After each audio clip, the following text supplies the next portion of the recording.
Hoje o profeta dessa noite é o Ariel, vai ministrar aos nossos corações. Sei que Deus vai falar profundamente ao seu coração, como sempre tem falado. Amém? Deus te abençoe.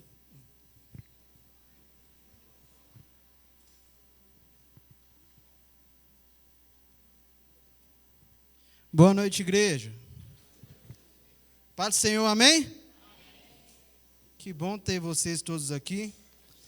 É sempre bom estar aqui pregando a palavra do Senhor, mas compartilhando o que o pastor Anderson falou, é uma responsabilidade muito grande. E toda vez que a gente vem aqui, a gente fica com as pernas tremendo, até porque os pregadores aqui são muito bons. Então você fala assim, meu Deus do céu, que responsabilidade. Então, que Deus venha falar aos nossos corações hoje.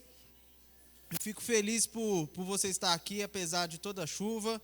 Era bom se mais pessoas estão aqui, mas que bom que cada um sai da sua casa, deixou o conforto para vir ouvir a palavra de Deus e cultuar Ele. Vamos abrir lá em João, capítulo 11. É um texto bastante conhecido e nós vamos ler alguns versículos. Evangelho de João, capítulo 11.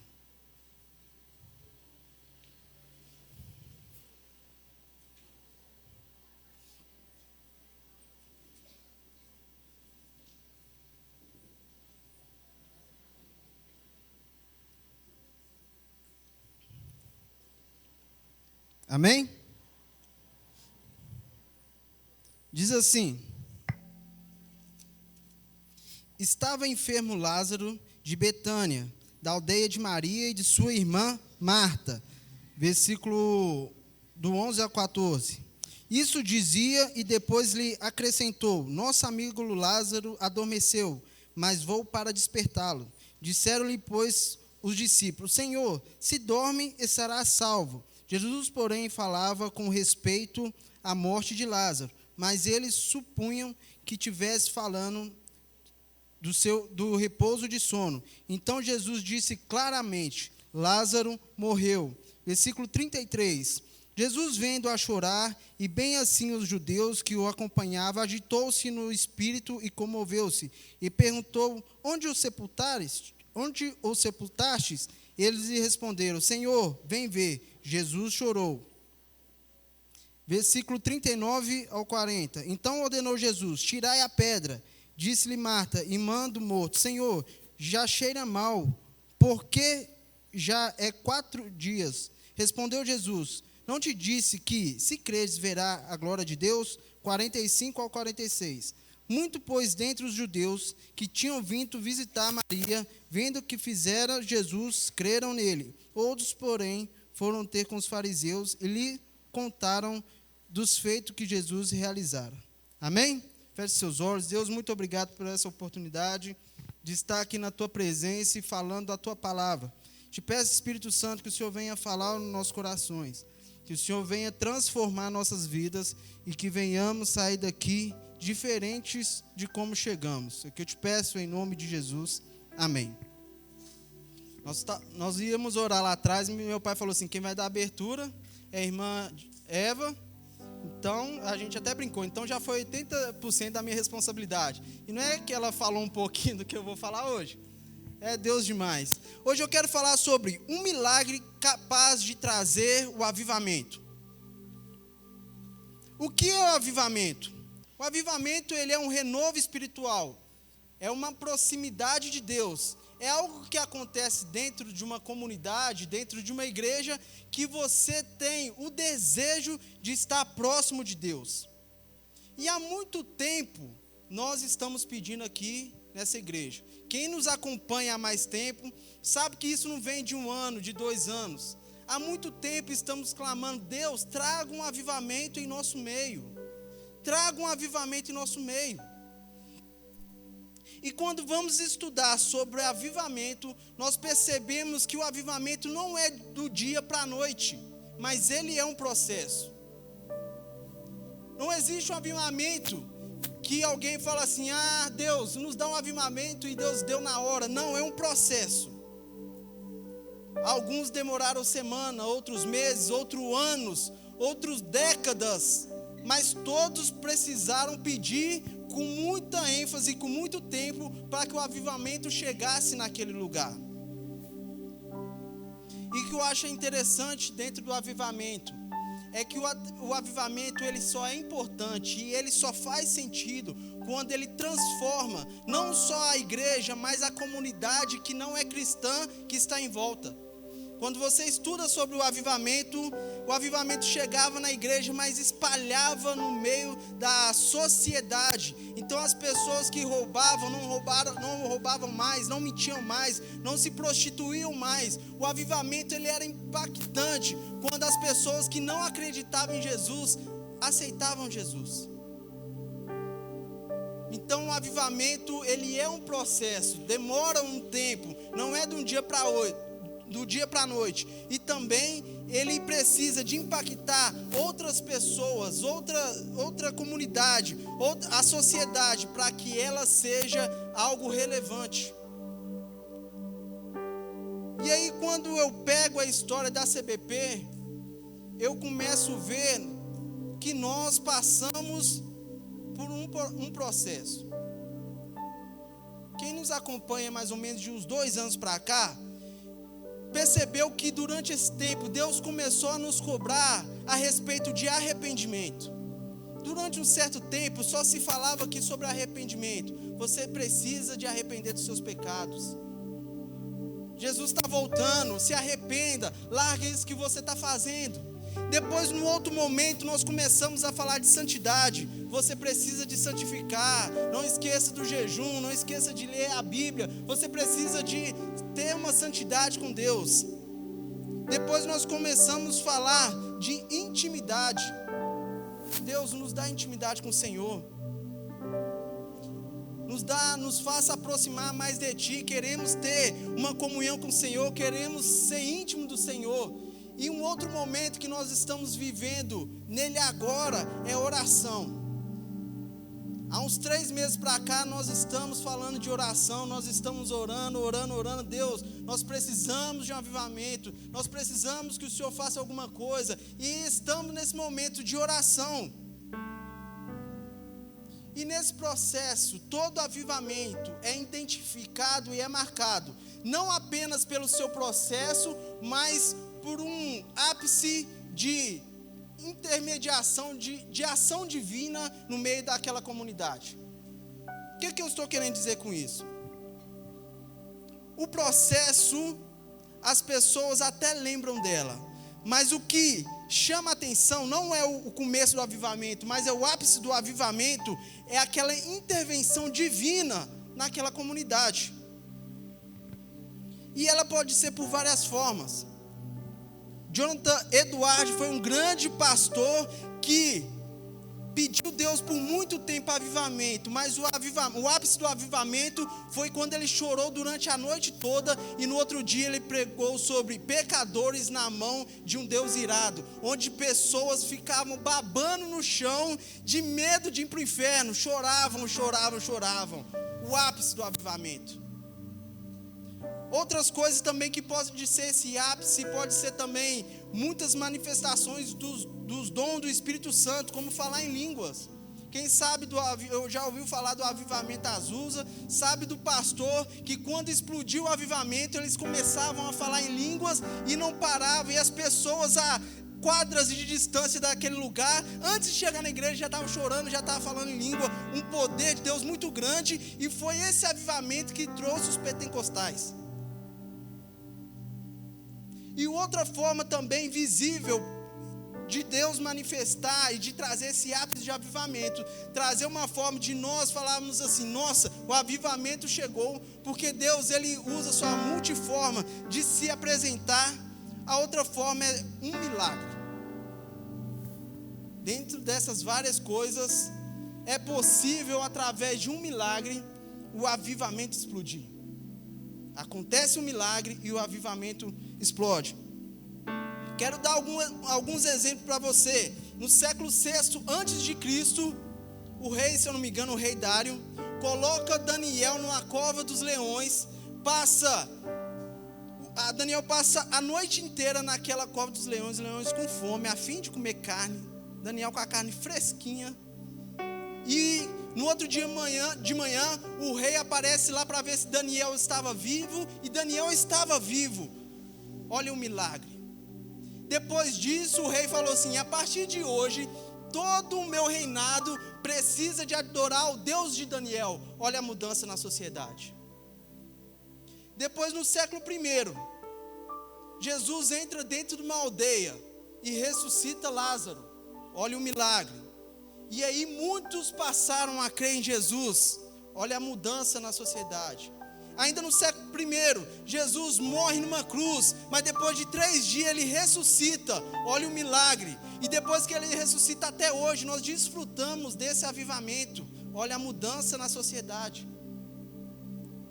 No século XX, o pastor Smith, que era um pastor que começou a aprender a ler depois de velho, ler a Bíblia de Deus, e era um cara muito doido.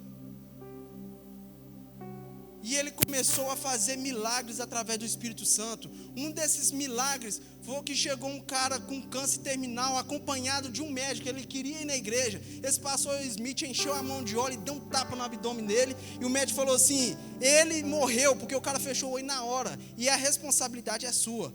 Ele falou assim: ele não morreu, foi curado. E o cara com o olho fechado.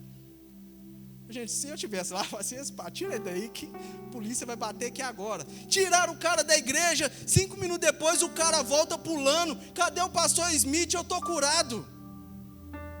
Esse pastor Smith, no século XX, ele uma vez estava pregando, veio uma mulher na cadeira de roda, paralítica, toda fraquinha. Ele vai lá, ora para a mulher e fala assim: anda, filha. Ela começa a andar com dificuldade. Ele sai correndo e empurra ela. Assim, é para correr. A mulher começa a correr dele. E ele falou assim, é para correr, você está curada. E a mulher começa a correr dele, mas está correndo, curada. Olha o milagre. E depois disso, naquela sociedade, era um pastor inglês. Muitas pessoas passaram a crer e ir naquela igreja. Agora, o maior e o melhor de todos. No século 21, em 2019, uma igreja na Sanameia, número 1537, estava clamando para Deus dar um terreno próprio, e Deus concedeu em nome de Jesus. Você crê nisso? E através desse grande milagre, muitas pessoas vão se converter. Essa sociedade vai mudar através de um milagre que Deus vai fazer aqui.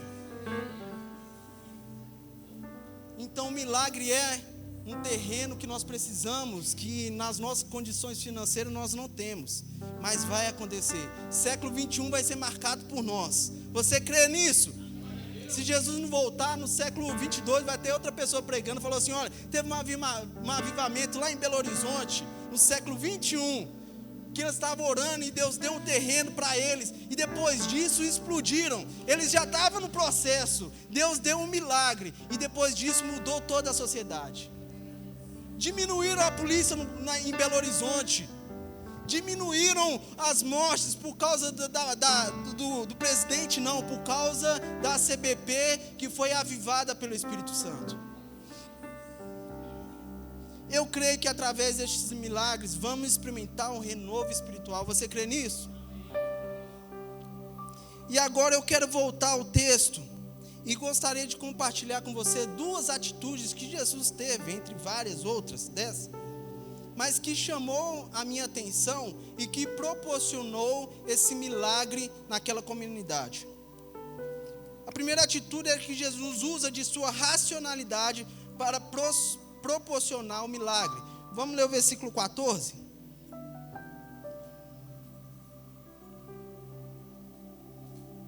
Versículo 14 diz assim: então Jesus disse claramente: Lázaro morreu.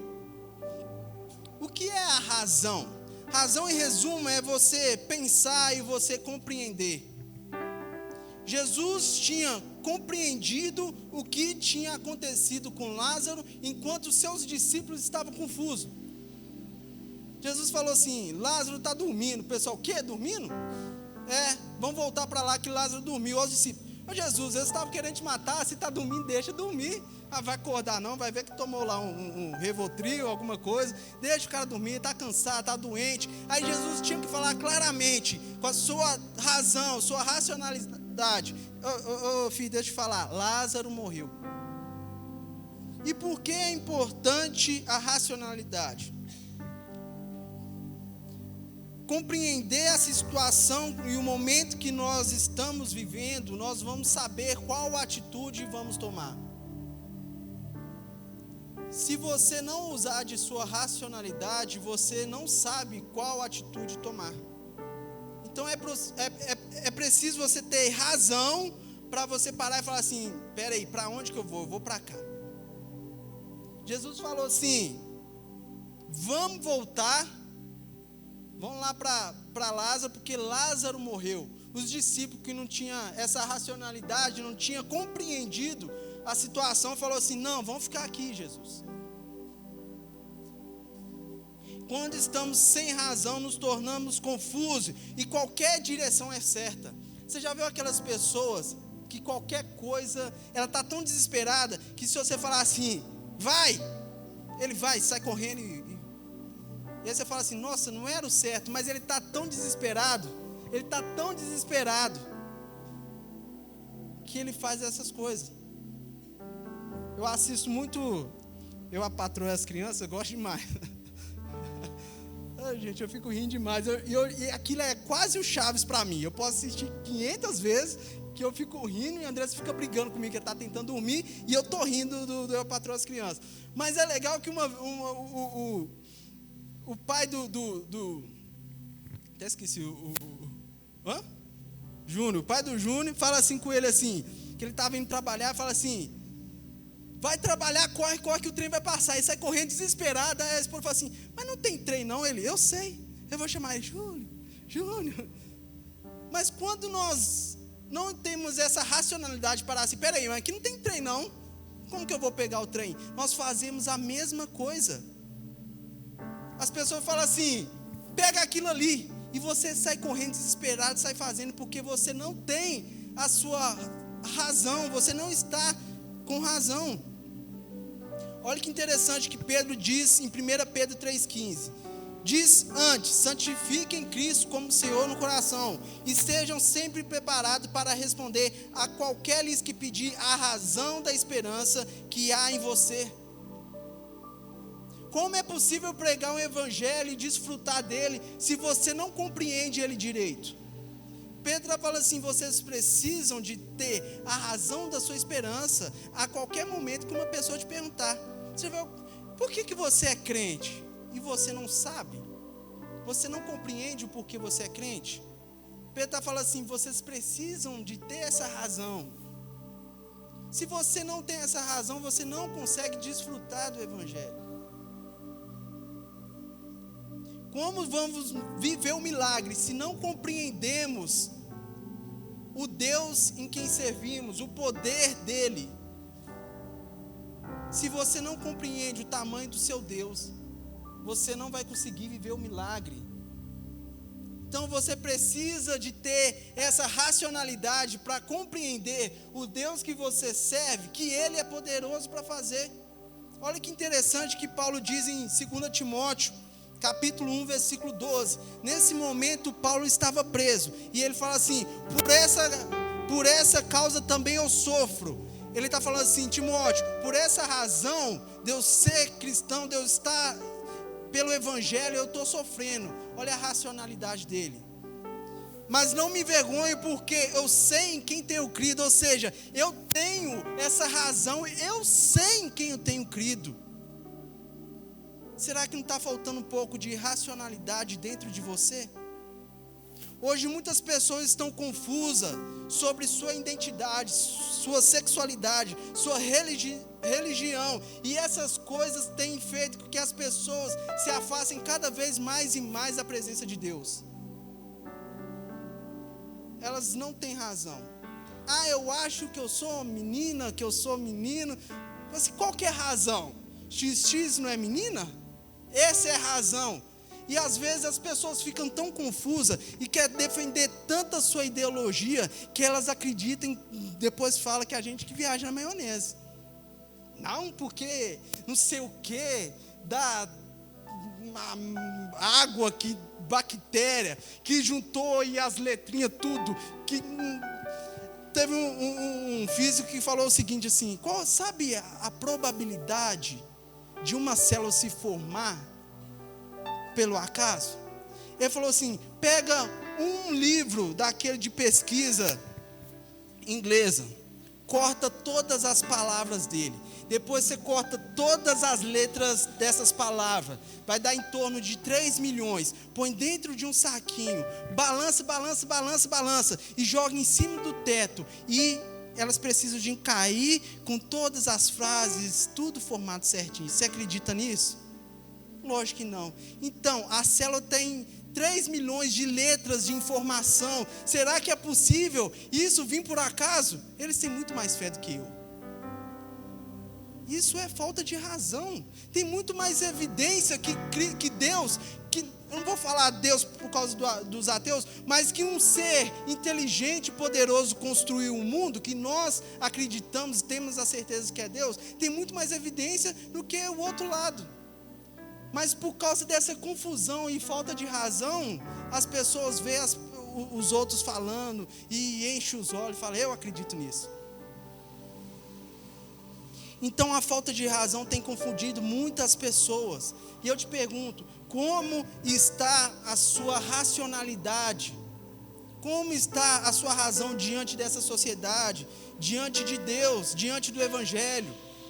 Será que você tem sido uma pessoa que está compreendendo essas coisas? Ou será que você tem sido uma pessoa que está meio confusa?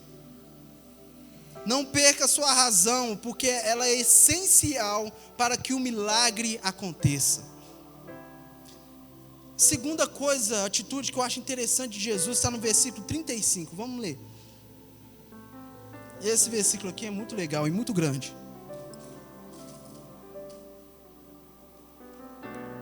Versículo 35, Jesus chorou. E por que eu acho interessante isso? Porque nesse momento, Jesus demonstra para as pessoas a sua emoção.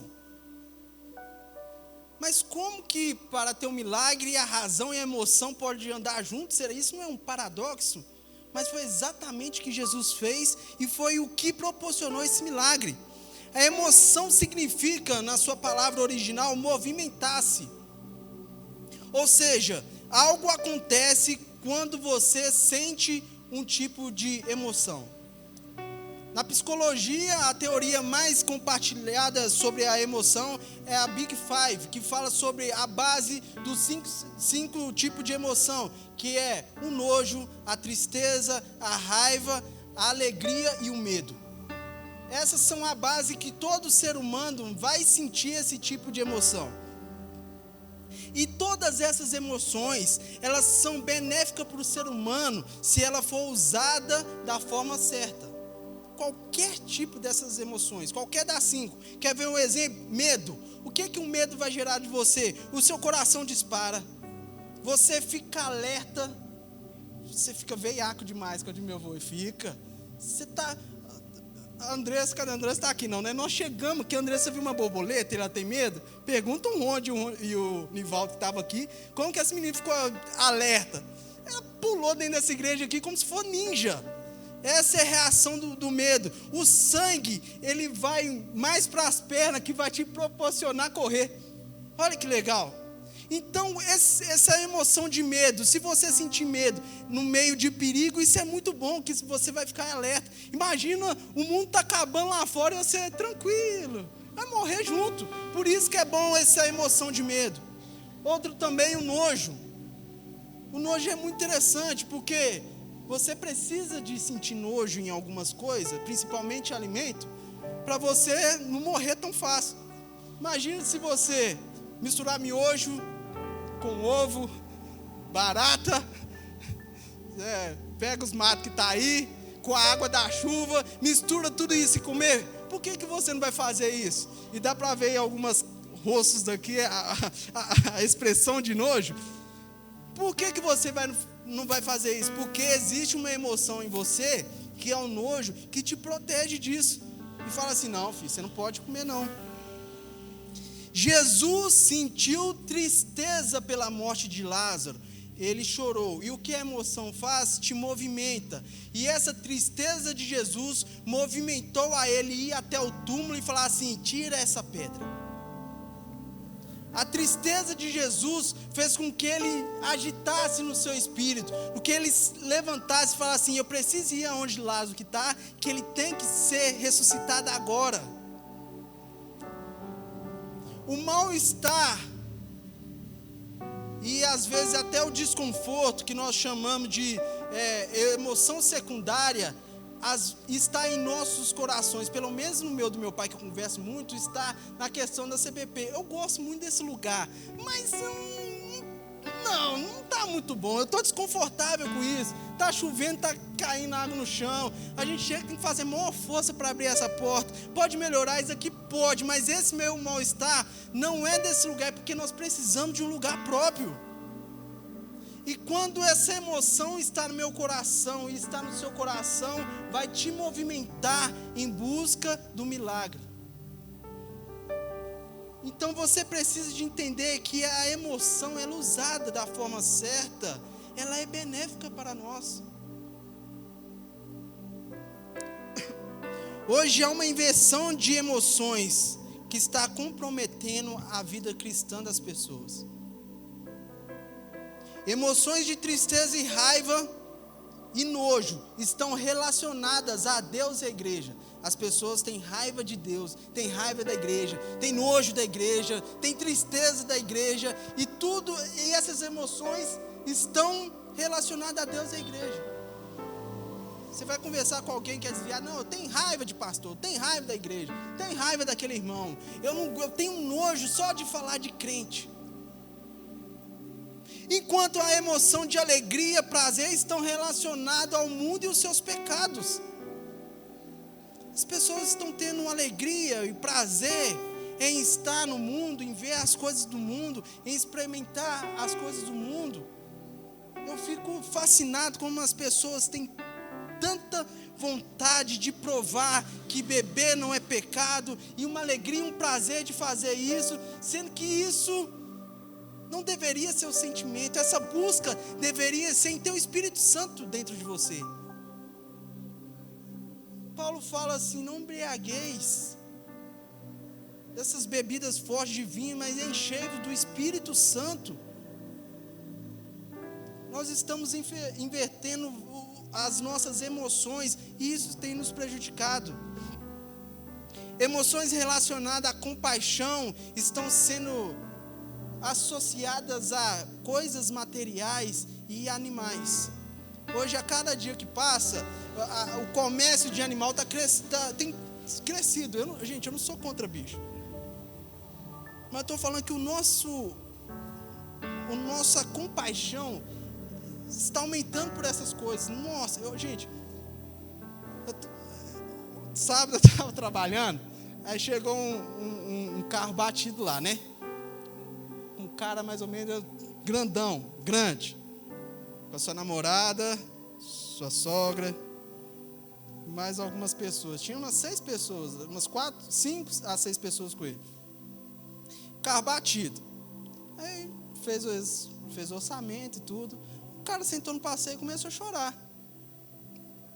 Chorando mesmo. Aí o cara que eu trabalho com ele: Ariel, chega aqui, você vê? O cara ali, Ariel, chega aí. O cara grandão, o outro pequenininho, chega aí. Que foi? O cara chorando porque o cara que bateu o carro, você está acreditando num trem desse?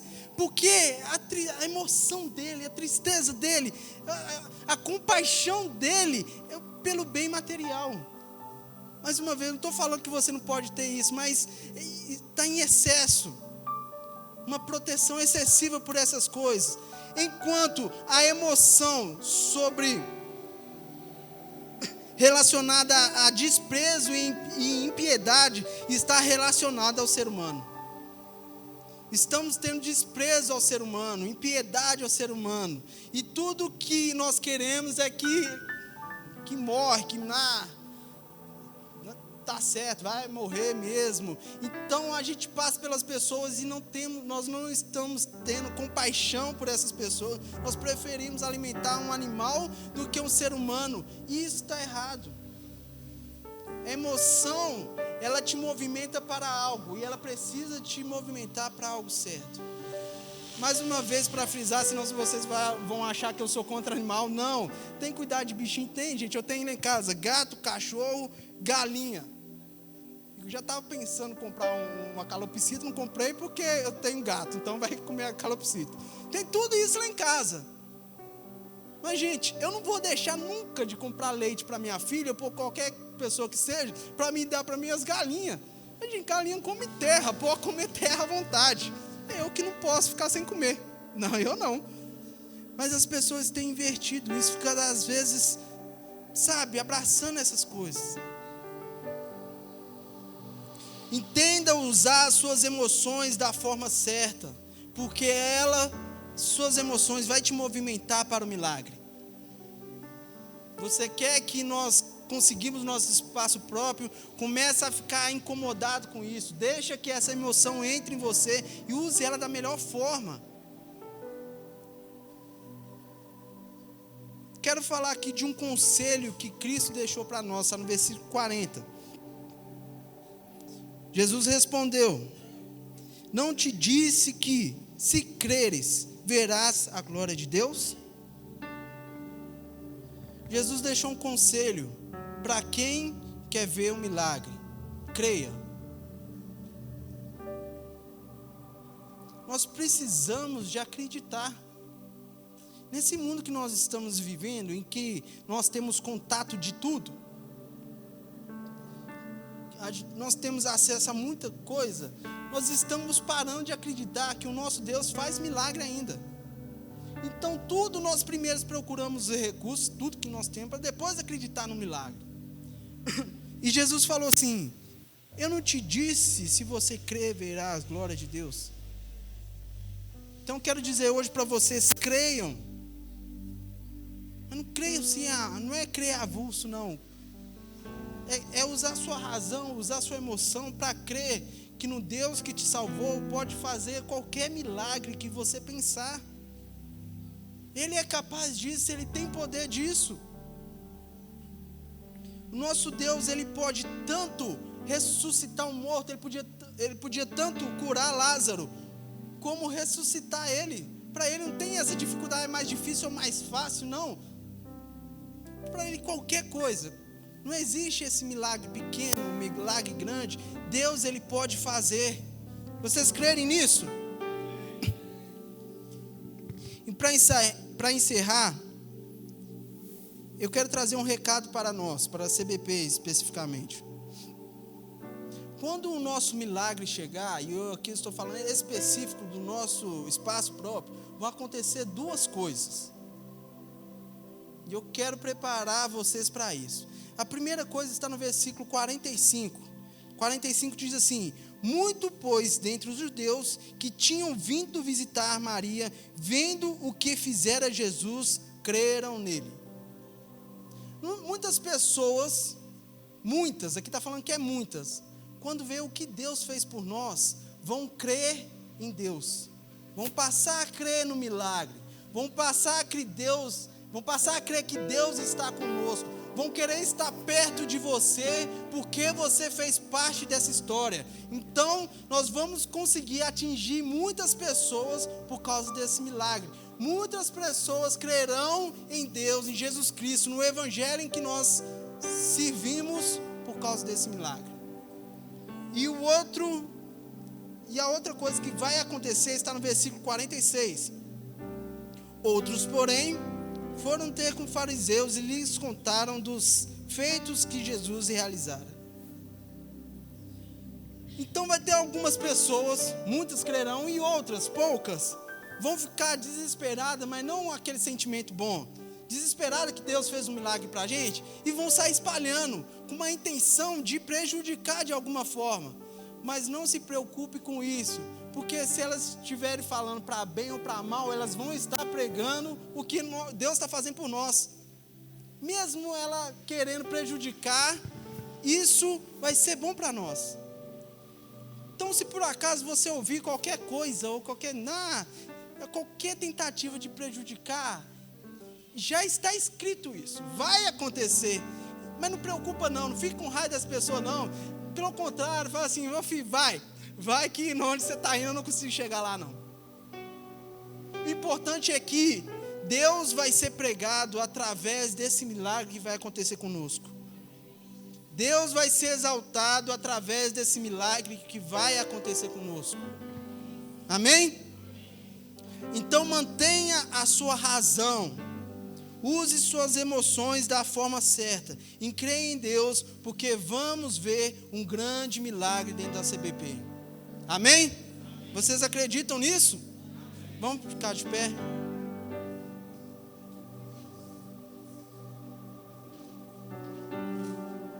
Feche seus olhos.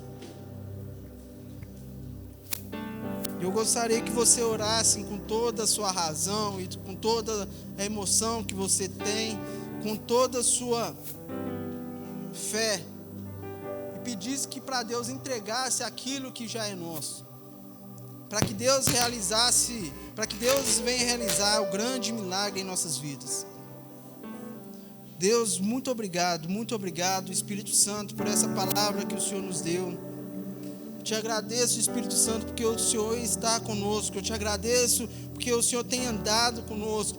Eu te agradeço por todo esse processo que o Senhor nos fez passar em busca de um avivamento, Senhor, de arrependimento, de oração, Espírito Santo, de aproximação com o Senhor. Eu te agradeço por esse momento, mas nós desejamos com toda a nossa força esse ápice que ainda falta para que esse avivamento venha explodir, e nós cremos que é um milagre do Senhor, e já até sabemos qual o milagre que é, Espírito Santo, e esse milagre que o Senhor tem para nós, é nós conseguimos adquirir um espaço próprio, e eu te peço em nome de Jesus, que o Senhor nos entregue, que o Senhor coloque em nossas mãos, Espírito Santo, e que venhamos usar isso da melhor forma, não para nosso benefício, mas para que haja uma mudança dentro dessa sociedade. Espírito Santo, que pessoas venham se converter, que pessoas venham entregar a vida para o Senhor. Espírito Santo, que haja milagres, Senhor, que haja cura, que haja, Senhor, casamentos restaurados, que haja família, Senhor, restaurada.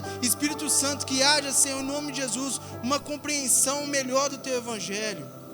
Que o Senhor venha nos capacitar, que o Senhor venha nos restaurar, Espírito Santo, que o Senhor venha nos fazer crescer diante do Senhor, e que esse avivamento chegue até nós, em nome de Jesus. Amém.